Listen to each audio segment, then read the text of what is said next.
Hello everyone, welcome back to my channel. I am Anushka. I hope आप सब अच्छे होंगे, आप सबकी पढ़ाई भी अच्छी चल रही होगी। इस वीडियो से हम क्लास 12 ज्योग्राफी का चैप्टर नंबर 5 प्राइमरी एक्टिविटी का एक नया टॉपिक स्टार्ट करेंगे, एग्रीकल्चर। इससे पहले मैंने आपको प्राइमरी एक्टिविटीज के बारे में बताया कि प्राइमरी एक्टिविटीज क्या होती है। प्राइमरी एक्टिविटीज में डिफरेंट टाइप्स ऑफ एक्टिविटीज होती हैं, जिसके बारे में हम बिल्कुल डिटेल में स्टडी करें। जैसे हमने हंटिंग एंड गैदरिंग को कंप्लीट कर लिया, फिर हमने पोस्टलिज्म पढ़ लिया और आज हम पढ़ेंगे एग्रीकल्चर। एग्रीकल्चर क्या होता है सबको पता है। बेसिकली एग्रीकल्चर क्या होता है, production of food grain is called agriculture. पर फूड ग्रेन के प्रोडक्शन के साथ लोगों को लगता है एग्रीकल्चर का मतलब सिर्फ खेती करना, सिर्फ फसलों को उगाना is equal to the agriculture. लोगों को लगता है कि सिर्फ फसल उगा रहे हो तो आप एग्रीकल्चर करो।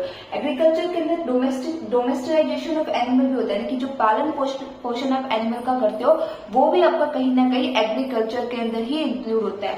प्रोडक्शन ऑफ फूड ग्रेन के साथ साथ जो पालन पोषण आप एनिमल्स का करते हो वो भी आपका एग्रीकल्चर में इंक्लूड होता है। तो अगर आपसे इन फ्यूचर को एग्रीकल्चर की डेफिनेशन पूछे तो सिर्फ आपको ये नहीं बोलना कि production of food grain is also called agriculture. उसके साथ जो पालन पोषण होता है एनिमल्स का उसको हम एग्रीकल्चर बोलते हैं। उसके बाद आता है हमारे पास टाइप्स ऑफ एग्रीकल्चर। देखो एग्रीकल्चर भी अलग अलग टाइप्स की होती है, जैसे कि primitive subsistence agriculture, intensive subsistence agriculture. और इंटेंसिव सब्सिस्टेंस एग्रीकल्चर भी आपकी दो तरीके की होती है, dominate by the paddy and dominate other then the paddy. इस वीडियो के अंदर मैं आपको प्रिमिटिव सब्सिस्टेंस एग्रीकल्चर क्या होता है वो पूरा बता दूंगी। इस वीडियो के एंड में आपको प्रिमिटिव सब्सिस्टेंस एग्रीकल्चर पूरी तरीके से समझ में आ जाएगा। इंटेंसिव सब्सिस्टेंस एग्रीकल्चर भी आपको समझ में आएगा। जो dominate by paddy and other than paddy वो हम नेक्स्ट वीडियो के अंदर करेंगे, जो आपकी कल आएगी। इसमें से हम प्रिमिटिव सब्सिस्टेंस एग्रीकल्चर के बारे में क्या होता है, इंटेंसिव सब्सिस्टेंस एग्रीकल्चर क्या होता है, दोनों एग्रीकल्चर के बारे में डिटेल स्टडी करेंगे। ठीक है, other than the paddy and dominate by the paddy आपकी कल आएगी वीडियो में, वो हम कल स्टडी करेंगे। और अब हम स्टार्ट करते हैं प्रिमिटिव सब्सिस्टेंस एग्रीकल्चर की। क्या होता है प्रिमिटिव सब्सिस्टेंस एग्रीकल्चर? देखो ये जो प्रिमिटिव वर्ड है ना, इससे आप बहुत यूज्ड हो। आप जर्नली बच्चे हो गए, फिर कोई भी जनरली अपनी लाइफ में यूज करते रहते हैं। यार इसकी तो प्रिमिटिव वे ऑफ थिंकिंग, ये तो प्रिमिटिव तरीके से सोच रहा है, ये तो प्रिमिटिव तरीके से कपड़े पहन रहा है, इसकी फैमिली बिल्कुल प्रिमिटिव है, इसकी फैमिली में जो लोग हैं उनकी थिंकिंग बहुत प्रिमिटिव है।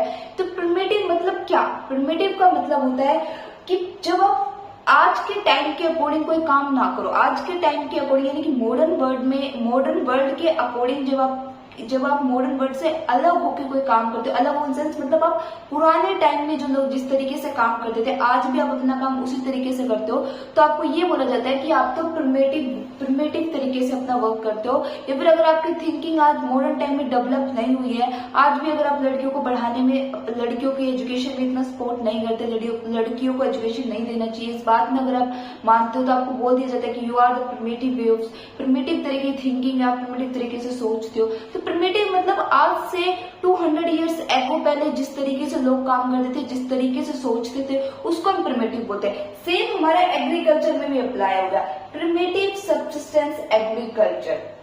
देखो एग्रीकल्चर का कॉन्सेप्ट एग्रीकल्चर का कॉन्सेप्ट आज के लिए नया नहीं है। आज तो मतलब सबको पता है कि एग्रीकल्चर क्या होता है, पर जब ये कॉन्सेप्ट आया होगा तब तो ये बिल्कुल नया होगा। आज जिस तरीके से आप एग्रीकल्चर करते हो कि आज से 200 इयर्स एगो पहले या फिर जब भी एग्रीकल्चर का कॉन्सेप्ट आया था, जब लोगों ने खेती करना सीखा था, क्या सेम तरीके से खेती करते होंगे? आज से जब आप पुराने टाइम में अगर आप खेती करने का तरीका देखोगे तो पुराने टाइम में तो लोगों को fertilizers, pesticide, insecticide, HYP seeds, इनका कुछ इन सब का मतलब भी नहीं पता। आज हम अपने एग्रीकल्चर में HYP सीड्स का, पेस्टिसाइड का, फर्टिलाइजर्स का, एडवांस टेक्नोलॉजी का इस्तेमाल करते हैं। क्यों? बिकॉज हमारे एग्रीकल्चर का प्रोडक्शन इनहेंस होगा, हमें अच्छी बेटर वे में जब हम एग्रीकल्चर का प्रोडक्शन कर पाएंगे तो हमें बेटर आउटपुट मिलेगा, और बेटर आउटपुट मिलेगा तो मार्केट में ज्यादा सेल कर पाएंगे। जितना ज्यादा मार्केट में एग्रीकल्चर प्रोडक्शन सेल करेंगे उतना ज्यादा हमारा इकोनॉमिक होगा, हमारे पास मनी आएगा, हमारा कमर्शियली हमारा जो पर्पस रहेगा वो फुलफिलमेंट होगा। पर आज से 200 ईयर्स एगो पहले, आज से 50 से 60 साल पहले, बोलो 200 ईयर एगो तो मतलब 50 से 60 साल पहले जिस तरीके से खेती होती थी, क्या आज उसी तरीके से खेती होती है? आज से 50 साल पहले तो लोगों को ट्रैक्टर्स भी नहीं, लोगों के पास लोगों को नहीं पता कि ट्रैक्टर नाम की टेक्नोलॉजी आती है। आप ट्रैक्टर का इस्तेमाल करके अपना प्रोडक्शन अच्छी तरीके से कर सकते हो। आप सीड्स का यूज कर सकते हो, जो नॉर्मल सीड्स मिलती थी उसी का यूज करके एग्रीकल्चर कर लिया। खाद के नाम पे कुछ भी, खाद के नाम पे राख को इस्तेमाल कर दिया। आज आप खाद, जब भी आप फर्टिलाइजर, आज आप खाद के नाम पे क्या यूज करते हो, आप डिफरेंट टाइप्स ऑफ फर्टिलाइजर्स का यूज करते हो, बल्कि कितने कम टाइम में आप अपना प्रोडक्शन कर लेते हो। किसकी वजह से? एनहेंस टेक्नोलॉजी की वजह से, जो एडवांस टेक्नोलॉजी आई है उसका यूज करके आप बिल्कुल शॉर्ट टाइम में, जो क्रॉप आपको 1 ईयर लगती है ग्रोथ करने में, उस क्रॉप आपकी 6 महीने में ग्रोथ हो जाती है। किसकी वजह से? सिर्फ और सिर्फ टेक्नोलॉजी की वजह से। बट जो प्रिमिटिव एग्रीकल्चर था, यानी कि आज से 50 साल, आज से 50 साल पहले जो एग्रीकल्चर होता था वो तो ऐसा नहीं था। आज से 50 साल पहले, 60 साल पहले जब टेक्नोलॉजी नहीं थी तो उस टाइम पर किस तरीके से एग्रीकल्चर होता था, वो जो तरीका था एग्रीकल्चर का उसको बोलते हैं primitive subsistence agriculture. This is the basic form of agriculture. बिल्कुल बेसिक तरीके से एग्रीकल्चर था। लोगों को कुछ नहीं पता, लोगों को सिर्फ पता चला ही था कि हाँ, हम जमीन में हम प्रोडक्शन कर सकते हैं, हम खेती करके अपना फूड ग्रेन कर सकते हैं। हंटिंग एंड गैदरिंग से लोग शिफ्ट हो गए थे एग्रीकल्चर की तरफ। लोगों को ये समझ में आया कि जरूरी नहीं है कि हमें अपने फूड के लिए सिर्फ हंटिंग एंड गैदरिंग पे डिपेंड रहना पड़ेगा। हम एनिमल को मार के उनको खा सकते हैं, या फिर हम फॉरेस्ट में जाके कलेक्शन कर सकते हैं आइटम्स को। नहीं, हम खेती करके भी फूड ग्रेन को ग्रो कर सकते हैं, खेती करके भी हम अपना पेट भर सकते हैं। तो इसलिए इसको एकदम बेसिक फॉर्म ऑफ एग्रीकल्चर था। जो पहले के ह्यूमंस थे, early human used to do this. Early human जो थे इसको करते थे by using the primitive tools. Obviously बात है, जब आप प्रिमिटिव एग्रीकल्चर कर रहे हो तो आप टूल्स में प्रिमिटिव का इस्तेमाल करोगे। बिल्कुल बेसिक टूल्स जो होते थे, सिर्फ बिल्कुल जो बेसिक टूल्स होते थे वो इस्तेमाल करते थे एग्रीकल्चर करने के लिए। लोकल सीड, जो भी सीड्स मिल जाती थी उसी सीड्स का यूज कर लेते थे। ठीक है, कोई भी फ्रूट हो गया, जैसे कि अगर उन्हें मैंगो की खेती करनी है तो मैंगो उनके, मतलब किसी भी तरह मैंगो की खेती करनी है तो मैंगो का सीड्स लगा दे। जो भी उनको लोकली जो भी सीड्स उनको मिलता था उसी सीड का यूज करके वो खेती कर लेते थे। तो इसी को बोलते हैं प्रिमिटिव वे ऑफ एग्रीकल्चर, कि पुराने जमाने में जिस तरीके से एग्रीकल्चर होता था उसको प्रिमिटिव सब्सिस्टेंस एग्रीकल्चर बोलते हैं। तो क्या किस तरीके से होता कि जो ट्रीज थे, ट्रीज वर रिमूव, ट्रीज को बिल्कुल रिमूव करा जाता था, उनको बर्न करा जाता by the people, and agriculture take place at their land, and this is called the slash and burn agriculture. I hope आपने स्लैश एंड बर्न एग्रीकल्चर के बारे में जरूर पढ़ा हुआ। क्लास 10 में हमारे ज्योग्राफी में आता है slash and burn agriculture. Slash and burn agriculture में क्या होता था कि लोग क्या करते थे कि ट्रीज को काट देते थे। जिससे ट्रीज को काटने से क्या होता है, एक तो उनके पास एग्रीकल्चर के लिए लैंड इकट्ठा हो जाता था, वो इजिली लैंड, उनको जिस खेती करने के लिए उनके पास लैंड आ जाता था, और फिर ट्रीज को काट क्या करते थे, उनको बर्न कर देते थे। और बर्न करने के बाद जो ऐश आते थे ना, जो राख बचती, उस राख को एज अ फर्टिलाइजर यूज करके उस पे एग्रीकल्चर करते थे। आज के मॉडर्न टाइम में बात करूं तो हम राख का इस्तेमाल करके एग्रीकल्चर करते हैं। हाँ, कुछ एरियाज में होते हैं, बट मैक्सिमम लोग आज फर्टिलाइजर्स का यूज करते हैं। मार्केट में डिफरेंट टाइप्स ऑफ फर्टिलाइजर्स आ चुके हैं एग्रीकल्चर करने के लिए, इंसेक्टिसाइड्स, पेस्टिसाइड्स, इनका यूज करते हैं एग्रीकल्चर करने के लिए। पर एक टाइम था जब लोग ट्रीज को काट देते थे। एक तो ट्रीज के काटने से उनके पास लैंड एरिया देता था जिसपे वो इजिली खेती कर सकते थे, और उस ट्रीज को काटने के बाद उन ट्रीज को जला के जो राख उनके पास बनती थी उस राख की हेल्प से एग्रीकल्चर करते थे। वो राख उनके लिए खाद की तरह काम करती थी, एज अ फर्टिलाइजर जो होती है वो काम। फोर्थ पॉइंट आपका इधर लिखा हुआ, मेरे पास स्पेस नहीं है तो मैंने इधर लिख दिया। फोर्थ पॉइंट आपको कहता है कि आफ्टर सम डेज, कुछ टाइम के बाद जब सोइल अपनी फर्टिलिटी को लूज कर देती थी। ऑब्वियसली बात है कि आप इस तरीके से जब एग्रीकल्चर करते हो जहां पर आप राख पर डिपेंड रहते हो फर्टिलिटी के लिए, तो सोइल भी तो अपनी फर्टिलिटी को लूज करेगी। तो कुछ टाइम के बाद जब सोइल अपनी फर्टिलिटी को लूज कर देती है, यानी कि वो लैंड जब उनके लिए सुटेबल नहीं रहता था कल्टिवेशन के लिए, एग्रीकल्चर के लिए, तो वो क्या करते थे कि दूसरी लैंड पे शिफ्ट कर देते थे, और इसी को ही हमने शिफ्टिंग कल्टिवेशन भी बोला गया। इसलिए slash and burn is also called the shifting agriculture, जहां पर आप एक लैंड पे फिक्स नहीं रहते। आप क्या करते हो, कोई भी एक लैंड आपने चूज करा, वहां के ट्रीज को कट कर देते हो, वहां पर एग्रीकल्चर करते हो, ठीक है। और फिर जब आपकी सोइल फर्टिलिटी को लूज कर देते हो तो दूसरे एरिया में जाके मूव करके वहां के ट्रीज को कट करते हो, फिर वहां कल्टिवेशन करते हो, और इसी तरीके से प्रोसेस जो होता है वो चलता रहता है। इसीलिए इसको शिफ्टिंग कल्टिवेशन या फिर शिफ्टिंग एग्रीकल्चर भी बोलते हैं। आफ्टर सम ईयर्स, कुछ टाइम के बाद सोइल, ऐसी बात नहीं कि सोइल जो आपकी फर्टिलिटी लूज करती है वो परमानेंट कर देती है, ऐसा नहीं है। अगर आप एक नेचुरल वे में एक अच्छे तरीके से एग्रीकल्चर करते हो, आप ज्यादा हार्मफुल, आज के टाइम पर अगर मैं बात करूं, आज के टाइम पे सोइल ने अगर फर्टिलिटी लूज कर दी ना, तो बहुत कम चांस होते हैं कि सोइल अपनी फर्टिलिटी को रीगेन कर लेती। क्यों? क्योंकि आज हम एग्रीकल्चर में बहुत सारे हार्मफुल केमिकल का यूज करते हैं, पेस्टिसाइड्स का यूज करते हैं, इंसेक्टिसाइड्स का यूज करते हैं, बहुत से हार्मफुल फर्टिलाइजर्स का यूज करते हैं, जिसकी वजह से सोयल की जो फर्टिलिटी है वो परमानेंट तरीके से ही लॉस हो जाती है। अगर आज अगर एक फार्मर का लैंड खराब हो रहा है तो वो परमानेंट तरीके से ही खराब हो गया। वो फार्मर ये उम्मीद नहीं कर सकता कि कुछ टाइम के बाद, 5 साल के बाद, 6 साल के बाद ये लैंड वापस से उपजाऊ हो जाएगा, यहाँ पर मैं वापस से एग्रीकल्चर कर लूंगा। क्यों? क्योंकि उसने जिस दौरान उसने एग्रीकल्चर करा था उस दौरान उसने बहुत से हार्मफुल केमिकल का यूज करके वहां पर एग्रीकल्चर किया था, जिसने उसकी सोइल की फर्टिलिटी को परमानेंट लूज कर दिया। बट लेकिन जो पुराने टाइम में प्रिमिटिव सब्सिस्टेंस एग्रीकल्चर में ऐसा नहीं था। आपने जो फर्टिलाइजर भी यूज करा, जो एश को एज ए फर्टिलाइजर यूज करे, तो वो एक नेचुरल थी। और जब आप नेचुरल वे में, ऑर्गेनिक वे में फार्मिंग करते हो तो सोइल कभी अपनी फर्टिलिटी को लूज नहीं करती, कर देती है बट वापस रीगेन कर लेती है। तो यही इस पॉइंट में समझाया कि आफ्टर सम ईयर, कुछ टाइम के बाद जब सोइल अपनी फर्टिलिटी को वापस रीगेन कर लेती थी, जिस लैंड को फार्मर छोड़ के चला गया था, तो सोइल ने अपनी फर्टिलिटी को लूज कर दिया, पर कुछ टाइम के बाद जब सोइल ने अपनी फर्टिलिटी को रीगेन कर लिया, वो वापस से उपजाऊ सोइल मिल गई, तो पीपल वापस उसी पीस ऑफ लैंड पर आके एग्रीकल्चर करते रहते थे। इसीलिए इसको शिफ्टिंग कल्टीवेशन बोलते रहते कि जिस लैंड को आपने छोड़ा because of loss of fertility of soil, और कुछ टाइम बाद जब सोइल ने अपनी फर्टिलिटी रीगेन कर लिया, आप उसी लैंड पे आके दोबारा खेती करना स्टार्ट कर देते। तो इसी को ही हम स्लैश एंड बर्न एग्रीकल्चर भी बोलते हैं या फिर शिफ्टिंग एग्रीकल्चर भी बोल देते हैं। आपका इंपॉर्टेंट 1 मार्क्स में क्वेश्चन आता है कि स्लैश एंड बर्न का दूसरा नाम क्या है। तो स्लैश एंड बर्न का दूसरा नाम जो हमारा शिफ्टिंग कल्टीवेशन है।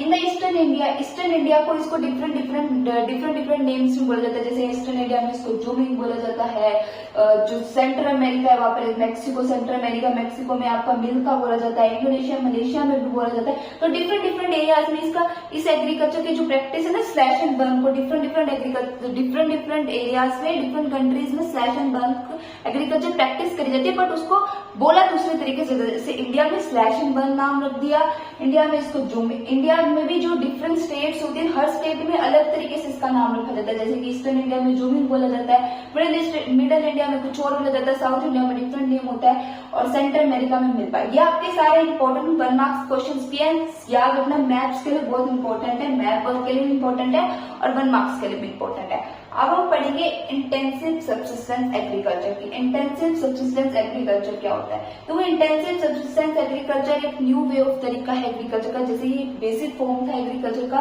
जो प्रिमिटिव तरीके से किया जाता था, पुराने तरीके से जिस तरीके से एग्रीकल्चर किया जाता था।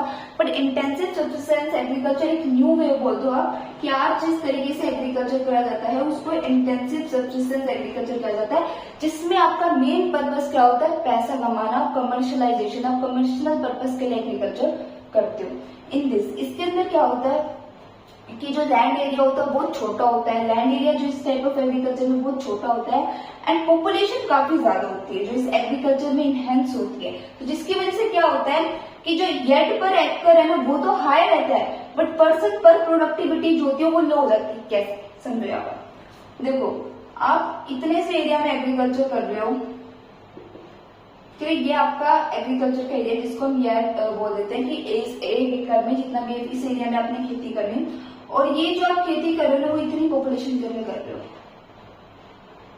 बहुत सारी, मतलब बहुत पॉपुलेशन के लिए कर रहे हो। आप इतनी जो खेती कर रहे हो, जितनी भी पॉपुलेशन है इसके लिए कर रहे हो। तो इससे क्या होता है? ऑब्वियस प्रोडक्शन तो आपका अच्छा हो जाता है, इस पूरे एरिया में जितना आपको प्रोडक्शन चाहिए वो उतना मिल जाता है। बट पॉपुलेशन ज्यादा होने की वजह से, यानी कि एरिया आपके पास छोटा है और उस छोटे एरिया में आपका प्रोडक्शन जितना आपको चाहिए उतना हो रहा है, बट आपकी पॉपुलेशन ज्यादा होने की वजह से पर पर्सन प्रोडक्टिविटी जो होती है वो कम हो जाती है। यानी कि हर एक पर्सन के पास कम फूड पहुंच पाता है। जो पर पर्सन प्रोडक्टिविटी होती है ना, वो कम हो जाती है बिकॉज ऑफ पॉपुलेशन ज्यादा होने की वजह से और एरिया कम होने की वजह से। ठीक है, तो इसको बोलते हैं इंटेंसिव सब्सिस्टेंस एग्रीकल्चर। तो यही था हमारे इंटेंसिव सब्सिस्टेंस एग्रीकल्चर में। नॉर्मली क्योंकि ये आपका एग्रीकल्चर का जो टॉपिक आता है ना, पूरा ब्रॉड क्वेश्चन आएगा आपके पास। अगर आपके पास आएगा ना तो 5 नंबर में आएगा कि explain the agriculture intensive subsistence and intensive subsistence agriculture जिसमें dominate by the paddy and other then the dominate paddy. ये आपका पूरा एक क्वेश्चन आएगा। फिर प्लांटेशन एग्रीकल्चर हो गया, डेयरी फार्मिंग हो गया, मार्केट एंड गार्डनिंग होगा, उसमें आपके इंडिविजुअल अलग क्वेश्चन आ सकते हैं। बट यहाँ से अगर आपका क्वेश्चन आएगा तो पूरा ही आएगा कि एक्सप्लेन करो प्रिमिटिव सब्सिस्टेंस एग्रीकल्चर को, इंटेंसिव को, और dominate by paddy and other than paddy. तो इंटेंसिव सब्सिस्टेंस एग्रीकल्चर आपका सिंपली 2 नंबर में डेफिनेशन आएगी। तो आपको यही लिखना है कि इन दिस, इसके अंदर जो लैंड एरिया होता है वो छोटा होता है, पर पर्सन पर प्रोडक्टिविटी जो होती है वो कम हो जाती है, पर येड पर एक्टर जो होता है वो हाई रहता है। अब मैं इंटेंसिव जो प्रिमिटिव सब्सिस्टेंस एग्रीकल्चर था उसका एक पॉइंट एक्सप्लेन करना आपको भूल गई थी, जो मैंने नीचे लिखा है वो मैं एक्सप्लेन कर देती हूँ। इंटेंसिव जो प्रिमिटिव सब्सिस्टेंस एग्रीकल्चर होता है वहां पर आपका जो प्रोडक्शन रहता है ना वो बहुत ज्यादा प्रोड्यूस नहीं होता। ये याद रखना कि वहां पर आप सरप्लस में प्रोड्यूस नहीं करते, सरप्लस मतलब ज्यादा प्रोड्यूस नहीं करते। ऑब्वियसली बात है यहाँ पर आपने सब्सिस्टेंस वर्ड यूज करा हुआ है, और जब आप सब्सिस्टेंस वर्ड यूज कर लेते हो, सब्सिस्टेंस का मतलब मैं आपको पिछले पूरे लेक्चर्स में जितने भी हमने प्राइमरी एक्टिविटी में पढ़ा है वहां पर मैंने आपको हर बार बताया कि सब्सिस्टेंस का मतलब सेल्फ सफिशिएंट, कि आप उतना ही प्रोडक्शन करोगे, उतना ही काम करोगे जितना आपको की फैमिली के लिए चाहिए। यानी कि यहाँ पर जो प्रोडक्शन करी जाती है, यहाँ पर जो खेती करी जाती है, जो स्लैश एंड बर्न में हम करते हैं, प्रिमिटिव लोग जिस तरीके से खेती करते हैं, प्रिमिटिव लोग जब खेती करते थे उनका थिंकिंग ये नहीं होता था कि उनको पैसे कमाने, वो सिर्फ करते थे कि उनकी फैमिली को 4 खाना मिल जाए, रात को जब फैमिली मेंबर जब सोए जब सारे भूखे पेट ना सोए, अच्छा सा पेट भर के खाना खा के सोए, इस थिंकिंग से ही वो खेती करते थे। तो वो सरप्लस को ज्यादा प्रोड्यूस नहीं करते थे, उतना ही प्रोड्यूस करते थे जितना उनको चाहिए होता था, जितनी उनकी फैमिली की नीड होती थी। तो इसलिए इसमें कोई भी सरप्लस प्रोड्यूस नहीं होता।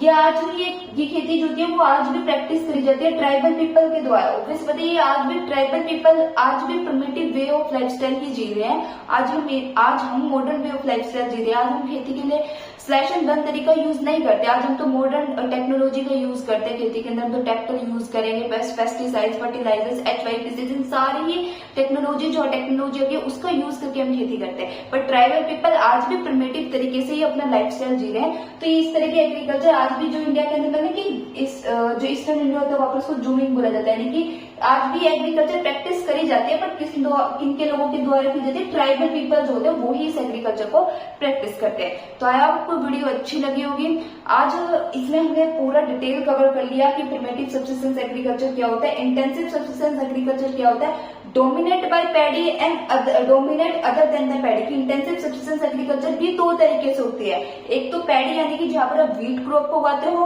और एक आप बिना व्हीट की जो क्रॉप होती है बिना पैडी के भी आप इसे ग्रो कर सकते हो। 2 तरीके से होता है, ये मैं आपको कल एक्सप्लेन करूंगी, dominate by paddy and other than by paddy. और कल हम इसके साथ एक्सटेंसिव कमर्शियल ग्रेन जो फार्मिंग होती है वो भी पढ़ेंगे, ठीक है।